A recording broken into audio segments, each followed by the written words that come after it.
কোরবানির পশুটা কেমন হবে, এগুলো তো আমরা অনেকটা জানি। উট, গরু, মহিষ, ছাগল, ভেড়া, দুম্বা এই জাতীয় পশুগুলো কোরবানি করা হয়। দ্বিতীয় হচ্ছে এই পশুগুলোর বয়স কেমন হতে হবে। তো সেক্ষেত্রে আমরা জানি উটের বয়স কমপক্ষে 5 বছর হতে হয়। আমাদের দেশে এখন অনেকে উট কোরবানি দিচ্ছেন, মাশাআল্লাহ। দ্বিতীয়, গরু, মহিষ এগুলোর কমপক্ষে 2 বছরের বয়স হতে হয়।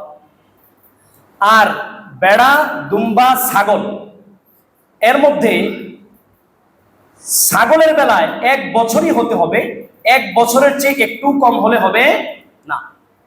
আর ভেড়া, দুম্বা এগুলোর ব্যাপারেও 1 বছর হওয়া উচিত, কিন্তু যদি একটু বয়স কম হয়, ভেড়া, দুম্বা দেখতে হৃষ্টপুষ্ট, একটু ভালো স্বাস্থ্য, দেখতে 1 বছরের মতো, তাহলে সেটাও করা যাবে।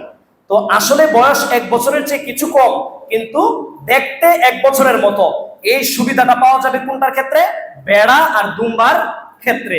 ছাগলের ক্ষেত্রে কিন্তু না, এটার ক্ষেত্রে কিন্তু 1 বছর বয়সই লাগবে। এখন বয়স কতটুকু এটা আপনি কিভাবে বুঝবেন? তো এটা তো আমরা দাঁত দেখে বুঝি, বিভিন্ন ভাবে বুঝি, কিন্তু এক্ষেত্রে কথা হলো বিক্রেতা যিনি, তার কাছে আমরা জিজ্ঞেস করব।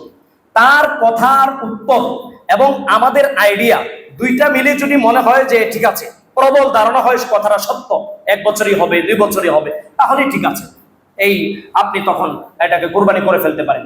সে যে উত্তর দিবে এটা যদি আপনার সাথে একবারে ব্যাখ্যাপ্পা মনে না হয়, যে না শুধু জাস্ট সে বিক্রির জন্যই বলছে, আসলে এমনটা না, এরকম মনে না হয়ে যে আপনার কাছে মনে না হয় না হতে পারে, তাহলে আপনি সেটাকে কোরবানি করতে পারবেন, সেই বয়স হিসাব আপনি করতে পারবেন।